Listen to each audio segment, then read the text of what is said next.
one. Mm-hmm. And if you want to learn how to your knife skills, truly, everybody goes buy I'm going to go buy a bag of carrots and learn how to chop carrots. Great. Don't go spend $4.99 on that little 1 pound bag at the store. Go to Sam's Club. If you have a horse farm nearby, you're better off. Go to Sam's Club and buy a 20-pound bag for like $5 or $7. Play games all day long with your knife. Try to make different things, learn how to do it. Yeah. And either make soup or feed it to the rabbits or go to your local horse farm and feed the horses carrots. I do that with apples all the time. All right. Okay. Throw this up. I'm going to talk about something else here for a second. I saw a reel today talking about this woman in her late 20s, early 30s. Say how much money she was saving by she was buying organic, but she was buying organic in bulk bags. Mm-hmm. Yeah. And so she had this big, like a big old 25-pound bag of oats. She's pouring it into a big huge type jar thing. It has a just a lid on it that comes off. And you can get a big scoop in there. It's a decent size, probably bigger around than that. About the size of that. Oh yeah. That pot there, but it's a glass. As she fills that up, and she's filling all these other ones up with rice, oats, other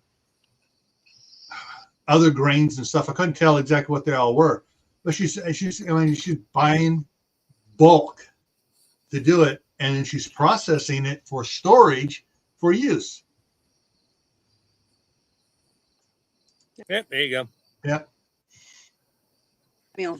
I mean, it's like when I was in California, my wife had 2 different types of sunflowers there growing, and one was monster ones. I had to get the ladder, and I climbing up on the 6-foot ladder up to the. Do not step on the step. Okay, I'll step on it. Grabbed hold of the top of the 8-foot top of the trellis where she had set up for her snap peas and stuff.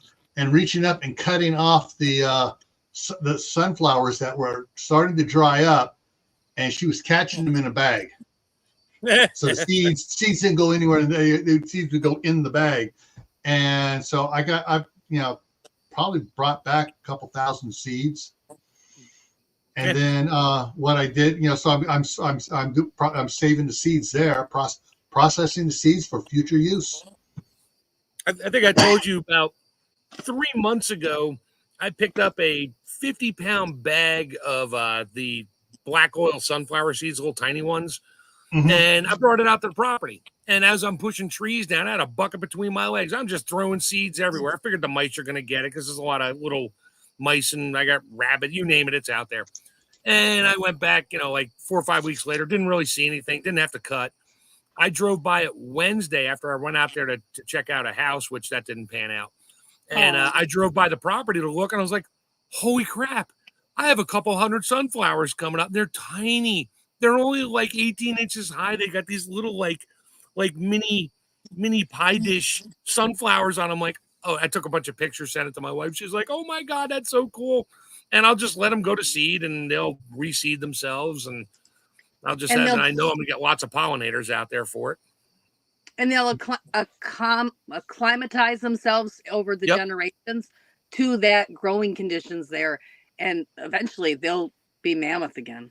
Oh, I was literally dropping them on the right-hand tire of my tractor going over dirt spots, so they would fall down on the treads and then get packed in by the tractor, and that's where they mostly grew. In the dirt, I was like, well, okay, now I know how to do that if I really want to do that again, but. Well, hey, what you just learned is what's called a seed drill. Yeah, it's a thing to go behind the tractor, and that's put seeds in it, little spiky things and stuff. Yeah, I'm not buying one of those. I got tires. I'm good. Yeah, I'm saying that's one way of doing it. Yeah, same principle. Yeah. That was cool. Anyway, sorry, you brought up sunflowers. It just made me remember 2 days ago. Yeah. And so, and that's something else, food processing for future, harvesting the seeds, putting the seeds out. On the seeds I got back from I brought the whole heads back from my wife's there in California. And I was out there with the glove, and I got about 3/4 of the seeds out of each head. I go, just toss the rest out there where I'm going to be rototilling here in a little bit. Yeah. Well, I bought the flour mill, and you talk about not wasting a lot of money. I had some sweet corn given to me, but it dried out before we could use it. It was already, I like it. You pick it, you put it in the pot that's already boiling, not like pick it and then somebody give it to me 5 days later. So I'm drying that to practice grinding corn for cornmeal. Mm-hmm. Will it be the best cornmeal? Absolutely not. Is it free and worth practicing with? Absolutely. Of course, you never can tell. It may turn out to be some really good tasting cornmeal. It could. At least it's not sprayed with anything because it's sweet corn and not field corn. So.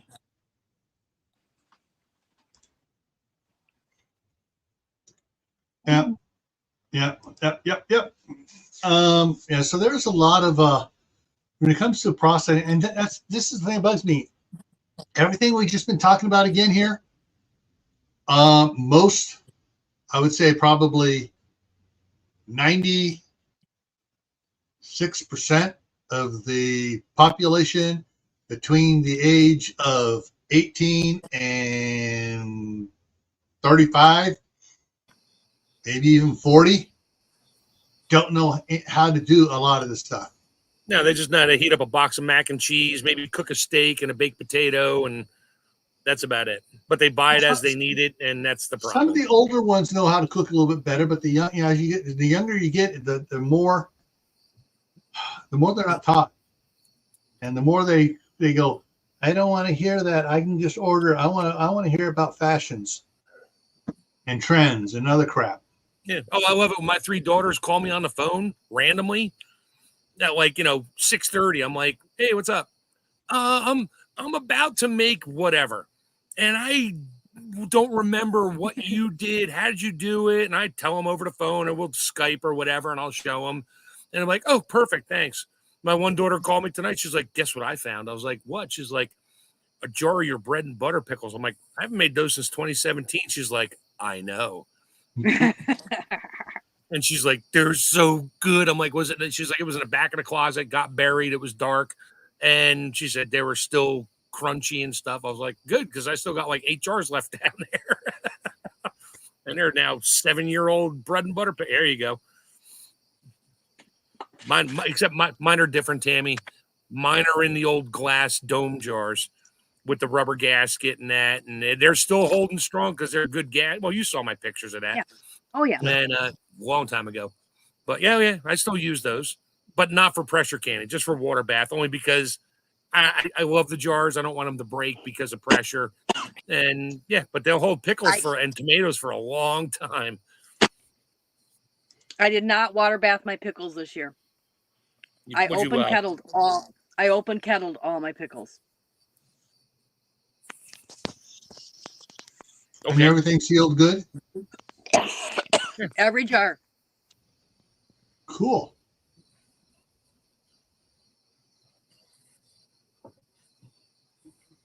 That's one of the things is that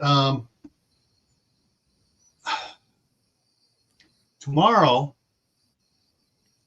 I may be doing kitchen teaching here with the 2 youngest to make them understand so to get an idea of what. Okay, watching Grandpa cook in the kitchen. And I'll be doing. I picked up from Sam's Club on Wednesday a small roast that was on the clearance. Price reduced 24% or 25%. Yeah. So I grabbed one of those. Buy it now. Yeah. Yeah. And so I put it in the refrigerator, and the refrigerator is down so friggin' cold it almost hurts my teeth sometimes to drink milk. But so I'll do that in there and just add the dehydrated onions and all the dehydrated stuff I have to show them how the one way of doing it. And then one of the times there I'm not sure it's going to happen in later this month or next month. Probably next month in October, if my wife gets back out here again. I'm gonna, she'll do it too, but she'll probably do it. Go stop up at the store and get fresh garlic, fresh onions, fresh, and show them how it's done fresh, and watch their minds blow. It's like, yeah. That's good. They may not remember the exact procedures, but it'll ring a bell. Mm-hmm. So when it comes time, like my daughters, I love this story. Sorry, I have another story. That's right. Growing up, they love their Kraft macaroni and cheese. Put each noodle on a fork tine and play with that and eat it all. Well, they never knew this. We'd make my wife would always doctor it up a little bit. She'd throw a couple slices of cheddar in there to help it make it cheesier. And then we'd throw in just one, we had 3 kids and plus us. So 2 boxes of mac and cheese. She would put the equivalent of maybe a 1/4 teaspoon of Frank's hot sauce in there. Mm-hmm. And we'd throw it in there.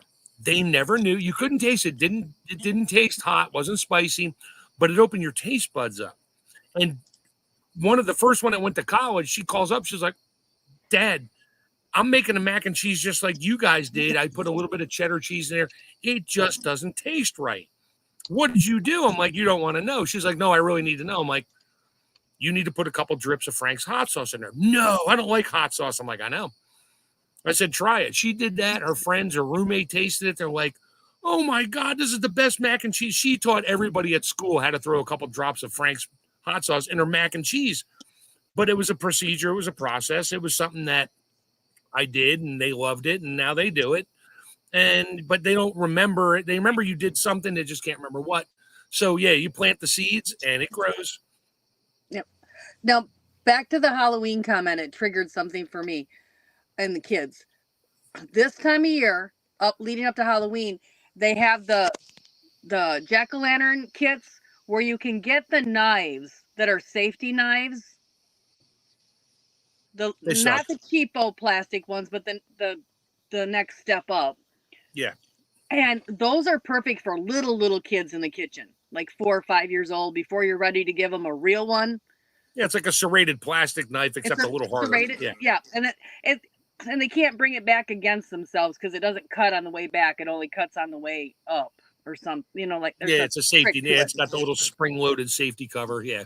Yeah, and so you can get those really cheap. You can pick them up at the dollar store or at Walmart. You can pick them up on clearance after the sale. There's always a whole bunch of them, and those things are wonderful for teaching tiny tots how to cut the carrots and how to do that before you set them loose with something that they can take off the tip of their finger with.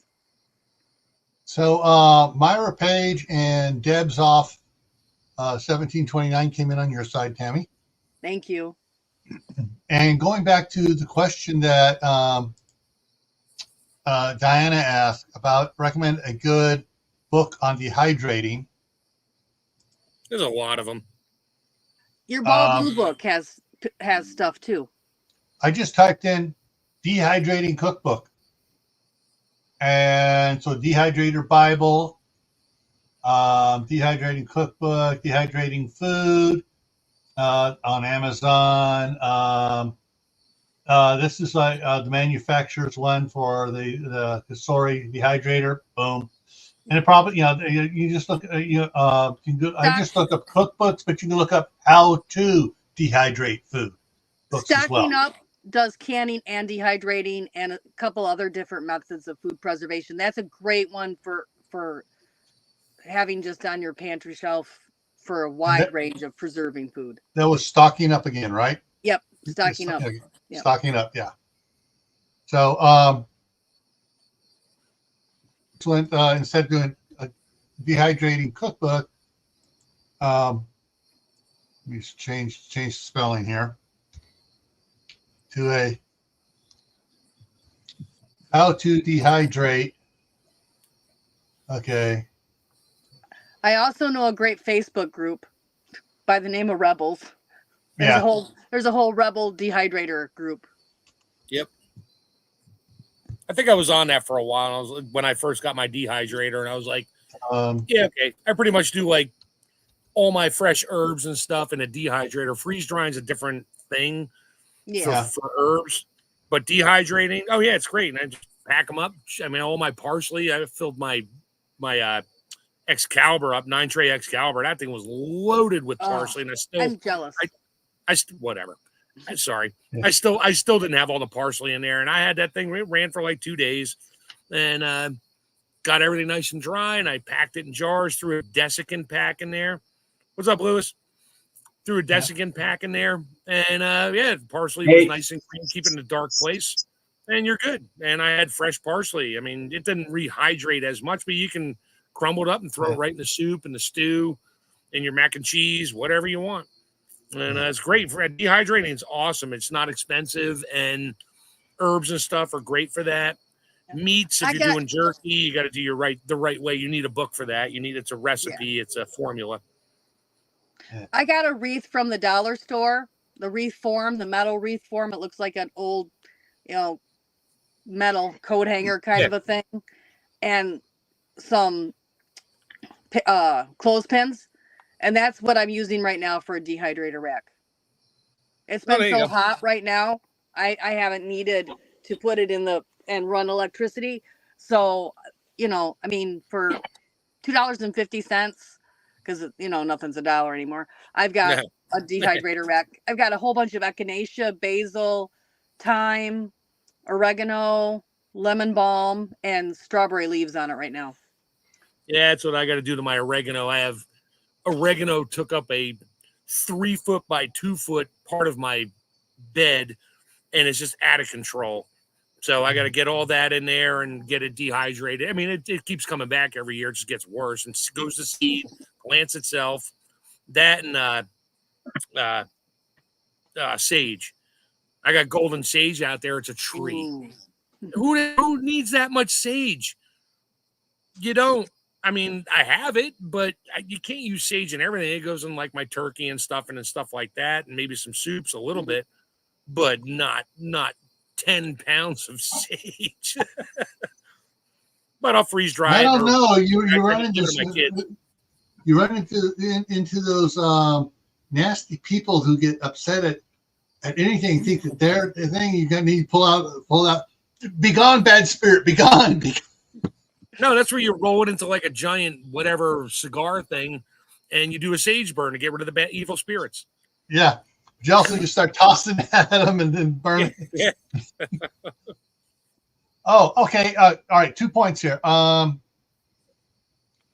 Someone said you can also dehydrate. Lil and Pepper said you can also dehydrate in your oven. Mm-hmm. You're better off with an electric oven. A gas oven is a moist heat. Yes, some of the really high end. Some of the high end. What they're not. It's not an oven. What is the new thing that? Convection. Oh, some of these. These tabletop models. Air fryer. Yes, we have an air fryer that actually has a dehydrator setting on it. Yeah, but it's the kind that looks like a little oven. Yeah. Yep. It looks like a toaster oven. Toaster oven as well. Come on, brain. Anthony, Prometto Prepared built a solar dehydrator. Yes, I've seen those. Yeah, and he had his, and he did it so it creates a natural draw, and put put the extra fine gnat blocking screen on it to keep the bugs from getting in there. Yeah. It's raining outside right now, so my corn is all husks are all tied and they're all hanging over the towel bar. Jeez. What do you use the corn husks for? To keep the corn together. I husked it, but I kept it on the top so I could tie them together. Okay. So I tied 2 of them together and threw one side over the towel bar, so it's all lined up on the towel bar right now. Yeah, I just pulled out 20 pounds of diced mushrooms I got on sale out of the freeze dryer. They're in smaller bags right now. Tomorrow I'll throw them in the food processor and turn them into mushroom powder. It was great in stews and making mushroom soup. the creamiest mushroom soup with no bits and pieces. It's like, wow, mushroom gravy. I gotta ask the question. I gotta ask the question. Sort of a poll here for everybody. Those that have been dehydrating, freeze drying, that stuff. Did you learn really quick, or was it an acquired skill where you had trials and error? If you learned really quick, put a 1 in the chat. If it was more of a you learned through practice how to properly dehydrate stuff or freeze dry stuff or processing, put a 2 in the chat. I just want to see. It's a 2. Yeah, I'm a 2. Everybody, you waved and you got balloons. Yay! I don't know what it is. Is that a stream? Is that a StreamYard thing? It No. must be. no, I it's don't not know. stream. It's not a The StreamYard iPhone? because I can do that. It won't do it. It's you have It's an the iPhone, iPhone. don't you? Yeah, It's No, an that's it. iPhone thing. There's a setting you go in there to turn that off. I need to. I don't play with the settings. That's too dangerous for me. Yeah. That's all right. It's where it works here. That's cool.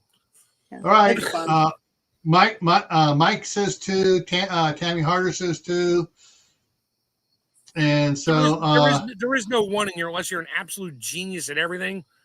I started, Yeah. I'm like, this is great, freeze drying.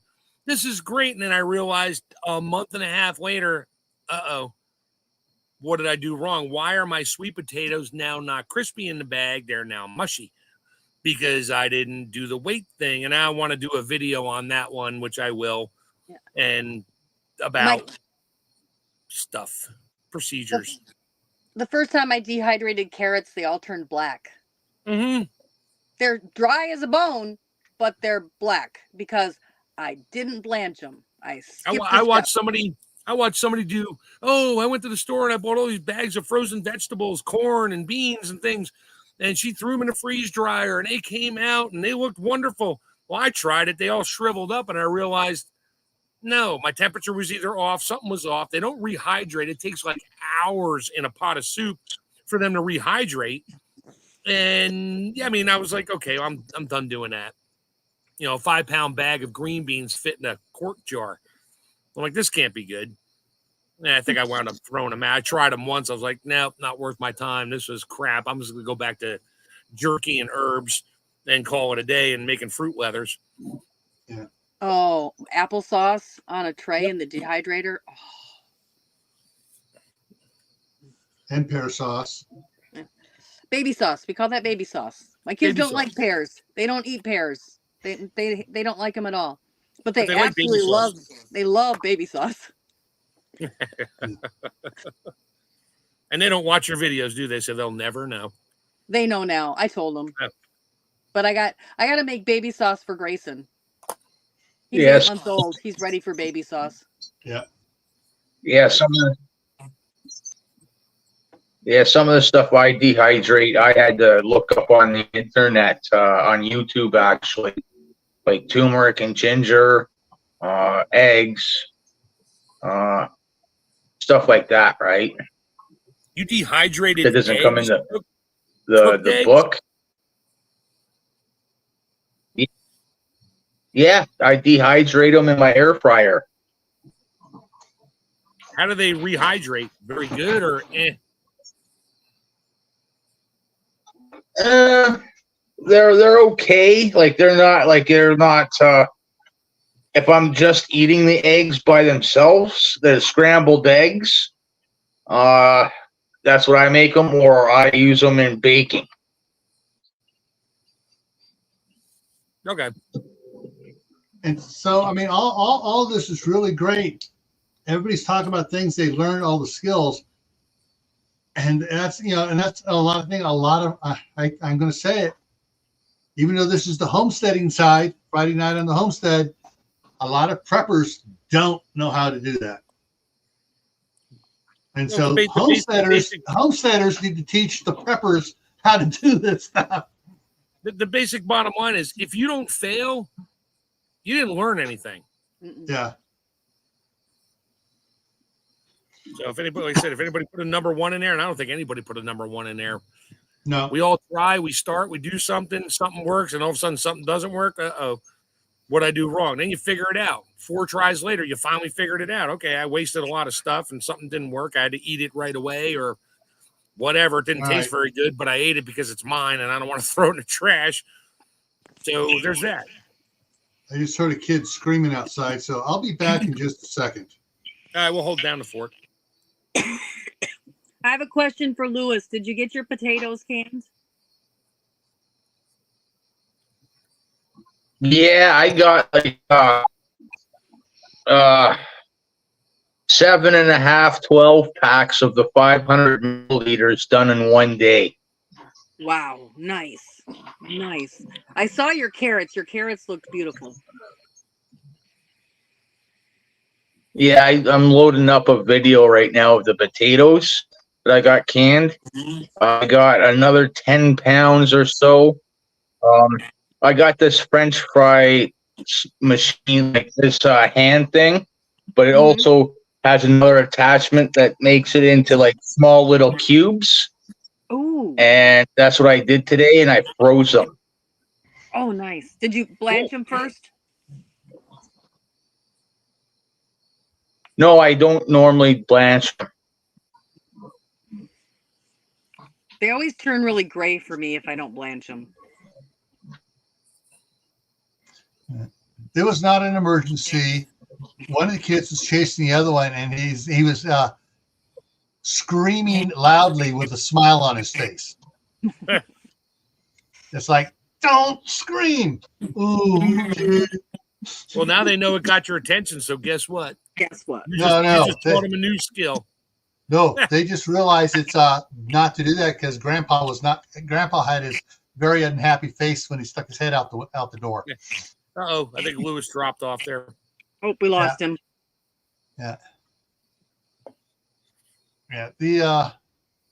And with everyone in here that has a relative that doesn't have any of these skills, please impart skills to them.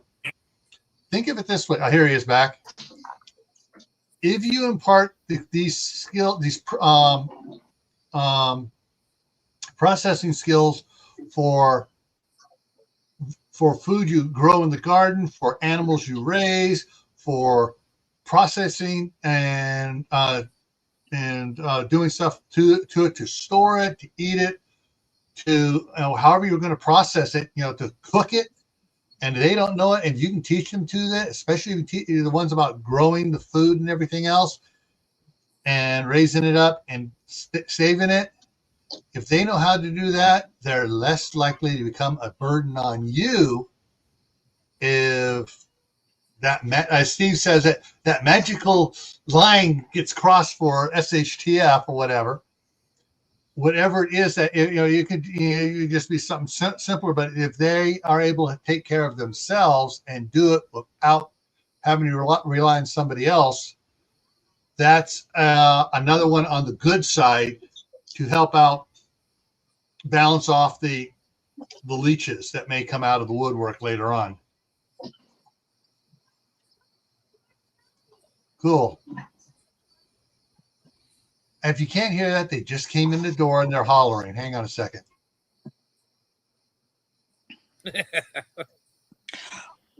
Well, Yeah, I just froze a gallon bag. I could have used some help at my house. I just froze a gallon-sized bag of diced green peppers. Oh, wow. They're going to be unstuffed green pepper soup here in a week, but I needed to get them put away. And I probably got that many more peppers out there in the garden to do it. That is the name of this channel. Last year. Yes. Let me check something over here. Okay. That off to the side. That off to the side. Yeah. Let me. Yeah, sometimes you got to double process. I'm going to do something here for those. Sometimes you got to double process stuff. Yeah. Mm-hmm. Yeah. Like I'm making bone broth. So I boil down the bones and then I can them. Yeah. And Not the that's- bones themselves, but the broth. Yeah. Right. Yeah. Double process. Yeah. You got to No, make no, I something. then- don't can the bones, but the Yeah. The broth. Yeah. Yeah. You process you process it by making the bone broth, and then you process Yeah. it again by canning it so you can hold on to it. Yeah. I've got almost a canner load of meat in the freezer that is in different forms, ready to go. And I just picked up a rotisserie chicken. I had part of it for lunch today, and the rest of that is going to be canned chicken and canned bone broth. All right. There is the link to Lewis's channel. So, thanks, Gil. and there it is. And he puts out videos on quite often. So it's like Howdy go. and Blossom Inrod. You just got you got my subscription just now. Howdy Blossom Inrod. Activated gypsum or garden lime. You mix it a little bit up, like I'm trying to remember the amount. I think it's about a tablespoon per gallon of water. You don't You need mix much. it up. It's And Really you just dribble a little bit around the roots, like around the tomatoes. So you mix up a gallon's worth, and you just dribble out maybe a quarter cup. Yeah, blossom plant. rot is one of two things. Generally, it's a calcium deficiency. Mhm. Other times, it's poor watering practices, and I can attest to that because I had a lot of my tomatoes in the very beginning had blossom rot. So I was just picking. If you see a tomato with blossom rot, green, red, whatever, just pick it off and drop it. Don't leave it there to grow because it'll or not drop it, throw it, whatever. Get rid of it. I actually had a couple when I found out about the calcium problem that were starting to develop. It was you could see it starting to come in, and I did it immediately. Got it on there, and about a couple weeks later, you couldn't tell they had blossom in rot. It got rid of it. Long-term solution. This was more like a 3-year plan. Save all your eggshells, bake them in the oven till they're dry, crush them up. I use a coffee grinder to grind them into powder and spread that. Spread that over your garden every so often and do that. But that's going to take you more like 3 years. It's not going to fix it today, but it will fix your problem. The calcium doesn't break down in a year. It takes years for it to break down. Yeah. I've thrown whole eggshells in there out of my mulch pile, and I've dug them up 3 years later when I'm just digging up for a plant, and I still pull out a whole eggshell. I know there's still calcium leaching out of it, just really slow because I didn't grind them down to a powder. I just left them whole and threw them in there, and I do that a lot. I don't really care. I mean, I throw it in there, and it just adds to it. Yep.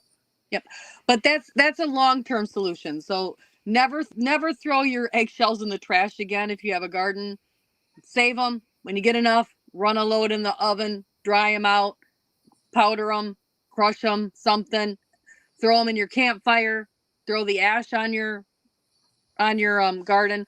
And that is a long-term solution for calcium depleted soil. Now all right. So the, like this is from Lowe's. Home Depot up here didn't have either the fast acting gypsum or the garden lime. So this is when I did a Lowe's search here. This is your fast acting gypsum. I can also put in here garden lime.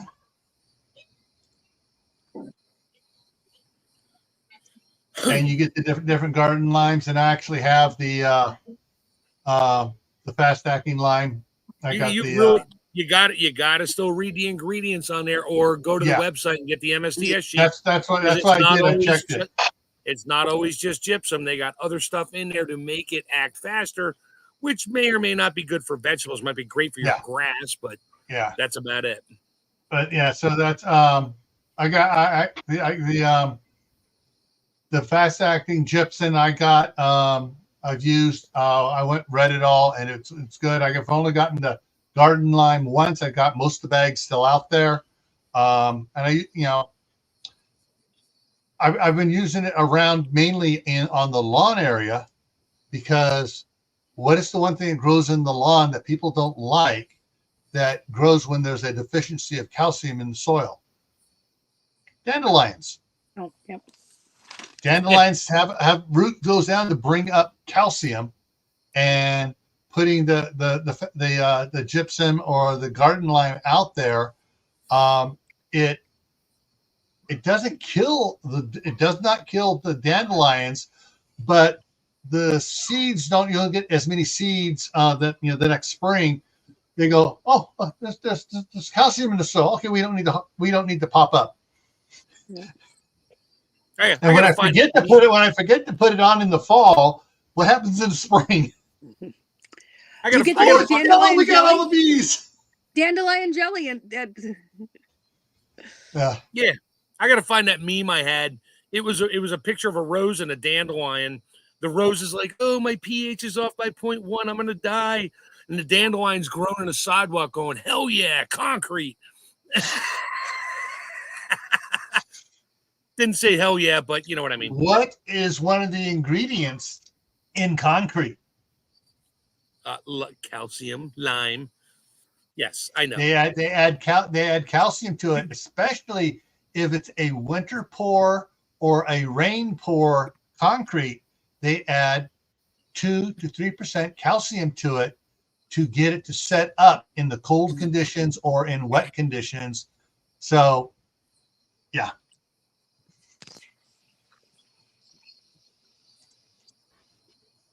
Oh, what's in milk? What is in milk? I mean, what do they add to milk? No, they add it to it, but it comes in naturally too, but not at the levels that they want it to, so they fortify it. Yeah, it's calcium in milk. So you wait for the store that's about to throw it out. They don't, stores won't give it to you though. Once milk goes to the expiration date, they literally have to dump it out. They won't give it to you. You'd have to steal it from them. Well, the other thing too, if you're lucky enough to have a dairy nearby, and they have some of the milk that they're dumping because either the cholesterol is too high in it, or the sensors sense there's blood in it, you can see about, oh, can I get some of that to put in my garden? Yep. I know. I'm not going to drink it. Then when they give it to you, just take a handful of dirt and throw it in and say, see, I'm not going to drink it. It's going right in my garden. Okay, you can have it. We know you're not going to get sick from it because you just threw a handful of our dirt in there. And by the way, that dirt was 8 cents. Yeah. Yeah, because the dirt has a lot of manure in it. Yeah, that's right. Yeah. And that's one of the things again I've talked about before. You know, get to know your local gardeners, farmers, ranchers, and stuff. Yeah, the tree guys, they'll dump chips on you if they have no place to get rid of it and have to pay to get rid of it. Oh yeah. Say, hey, as long as they weren't like shredding up poison ivy and stuff, which that happens. It's like when I went to California for that week, they brought in a load of that they did locally here of they did several pine trees. Yeah, and when they dumped it in there, I was out there a couple days ago. I could just smell the pine starting to cook off. It's like, and I went running out there, and they had dumped it between two of my other piles. It's like, yes. And so yesterday I was using the tractor, and I was just finishing adding it to where the new garden is going to be to raise the pH, because pine chips raise the pH. Yep. And I was hauling that out there. And today they took down the dead pine tree across the street at my daughter's place, and so I got more to go over there now. They just dumped it. They just dumped the chips right there on the ground there where she had a garden go. They just were dumping it there, and the mound was a little bit bigger than I thought it was going to be. So I'll go out in the tractor and I'll scoop some of it up. Mm-hmm. But yeah, put that around your blueberries. Yeah, actually, I'm filling a couple of the IBC totes, the short ones, up with I've filled 2 now up with the pine. I'm going to add some more to it, and all I'm going to put in there for the mulch is going to be the pine, and it'll probably be about a 5 or 5.5 pH, and 5.5 is primo for the boysenberries and the blueberries. So I got mostly pine trees on the property. All the ones I pulled down, I'm probably going to rent the chipper because I don't think I want to buy an attachment for the tractor, a chipper attachment, because I'm not going to use it that much. Yeah. Not kind of a waste of money, but I might rent one and just cut the stumps off because the stumps are still on it with the dirt balls. So we'll just cut them up and throw them through the chipper and pile them up and spread them everywhere. And you get pine chips on the edge of the woods there where it stays shady half the day. Oh, blueberries just love to grow in that stuff. You go to Maine, that's why they're growing on the roadside. There's blueberries everywhere because that's where all the pine trees were, and they cut them down and shredded the mulch to clear the side of the road, and there's just blueberries everywhere. It's great. Yeah. So there's so much we can do, and we need to teach, and because there are so many people. No idea. It's so sad. They have no idea how to process food from anywhere along the stage, even from the beginning, or even there's so many they don't even know how to. They buy fresh eggs at the store, and it's like I saw this one, and the I'm 99% sure it wasn't staged. Because they were in there talking. One of the girls was talking. She's cracked it open, dropped the egg and everything in. And the other one's going, no, no, no. And the mother behind just went like this and just walked out of camera view. When the mother walks out of camera view, you know it wasn't staged like that. But yeah, so there are those that don't realize you got to, what you have to do to cook a meal. Yeah. So I had one of my neighbors this morning. I'm trying to leave. I'm in a hurry. You know how that always happens. She walks by every day. I gave her probably 20 pounds of tomatoes. She took them home. She cooked them down and just froze them. She doesn't can. And this morning she's like, Mark, I really got to talk to you. I'm like, about what? She's like, I tried growing tomatoes. I tried growing this. I had this problem. I had that problem. She lives like 20 houses away. And she's like, I really need to talk. I really need you to come over. I'm like, okay, I got to drive about 2.5 hours right now, and I'm kind of running late, but I gave her my number, and I know her. She was my one neighbor's best friend, and I'm like, that's fine. So I'll probably head up there. I'll give her a shout, and I'll head over there and look at her garden, and she's like, what do you do? Because she just goes to the store and buys topsoil and dumps it in the bed and calls it a day. I'm like, yeah, there's a lot more to it than just buying your crap at the store. She's like, what do you use? I was like, nothing from the store. And she didn't know what to do with that, but she's like what? I was like all my veggie scraps, meat scraps, scrap. You don't have rats? I'm like, no, I don't have rats. I have a dog, but I don't have rats. I get rabbits and squirrels every now and then. Might smell something and dig it up. I said, when I throw down 20 pounds of fish waste from one of my restaurant friends, I said, I just dig a trench in the ground and dump the fish stuff in there with other stuff, cover it up with dirt. I said, within a year, I said, that thing is loaded with worms. I said, and they love it. I said, I don't add anything to my garden. And she's like, you get these tomatoes? I'm like, yeah. Okay, we'll talk. She's all excited. So I'm about to teach one of my neighbors for next year how to garden a little bit better and how to put a trellis up and stuff for, 10 tomato plants or 5 and peppers and whatever. Show her Howie's pamphlet on pathway soil banks. What is it? Howie, permaculture. Yeah, food source permaculture. Yeah, I know him. The pathway, his pamphlet on soil pathway banks, the pathway soil banks. Okay, well, she has a small yard, so it's not a matter of. Oh, I get it though. Have you seen the little tiny? You need to. I have watched every video he's made twice. I've watched a lot of them lately, but yeah. And I mean, watched him. He's the first channel I ever watched on YouTube, and I totally immersed in everything. But he has taken like sheer cliffs and made them into gardens with that pathway soil bank. Yeah, he has on that pamphlet. It shows how to do the big, how to do the small, how to do the above ground, how to do the below ground.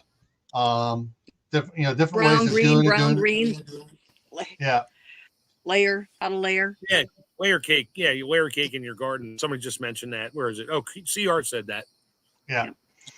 And it's also, there's also someone came out here, talking about the lasagna garden. That's what it is. It's the layering. Lasagna. It's basically, Yep. it's another name for the hugelkultur. Someone didn't want to use a foreign name for it, so they called it lasagna. Wait a minute. Yeah, and I have lots of neighbors in my neighborhood. I mean, yeah, they cut the grass and they trim their hedges and that, and they go to Lowe's and they buy the brown bags and they put it in there, and the garbage man takes it to the dump. Well, if you know what your neighbor's putting in there, just tell them flat out. But like, do you care who takes it? And they'll probably be like, no. Why? Is it just grass clippings? Yeah. Can I have it? Sure. Well, you also need to ask the question, well, what are you putting on your grass? Are you That's the other thing. Grass and your trees. Are you putting the Scots weed and feed? Yep. Yeah. Yep. If it's weed and feed, let it go somewhere else. Yeah. Yep. Yeah. All right. I hope everybody got something here from tonight. And if you have questions you want to ask offline, you can either, you can email me, and if you want, I can forward the email off to these other two, and they can answer your questions for you directly, back to you directly. But yeah, like I said, you can email me with questions. You can email me with suggestions for topics. So, but I want to wrap this up here now because my daughter should be coming in any minute to pick up the kids, and I want to make sure the front room's cleaned up from all the monster Duplo blocks they've been building in there. So coming up tomorrow on the Gray Man Prepping for Survival Saturday, talking about goats for preppers, another part of food processing. Monday, back here on Camp Pat Family Compound, we're going to be talking about canning fish. So don't go, ooh. If you ever had tuna, that's canned fish. Canned tuna, salmon. We're only talking about doing it without doing it from the store. Tuesday on Gray Man Prepping is items you might have overlooked in your prepping. So we're going to be covering that on Tuesday. Thursday is the midnight ride with Gray Man Prepping. We're going to continue a little bit with last night's, and I got some more emails today on stuff to add to the topic we'll be talking about on the midnight ride, things you need to know. Next Friday here is we're talking about the education system. And I'm going to be sharing with you how our current education system / the Department of Education came into existence with the goal to dumb us down. And that's the topic, dumbing us down. The Department of Indoctrination, yes. Yeah. I may have to excuse myself from that one. I have nothing nice to say on this topic. Yeah, neither do I. Neither do I. Oh no. The last 3 weeks. Yeah. There's not enough blood pressure medicine for the last 3 weeks. Dealing with local school multiple local school systems. Yep. Yeah. All righty, everyone. So, like I said, I hope you learned something. Learn a new skill. Look, some of my videos over on Gray Man Prepping, where I talk about skills and stuff in the Prepping for Beginners. I got a list of skills in there you may want to consider in one of the videos there to consider learning. Look at skills, figure out what you need to learn, and start learning extra skills like how to process food from the very beginning to the very end. All right, everyone. Have a good night. Yeah, Diana, too. I see that one. You're right.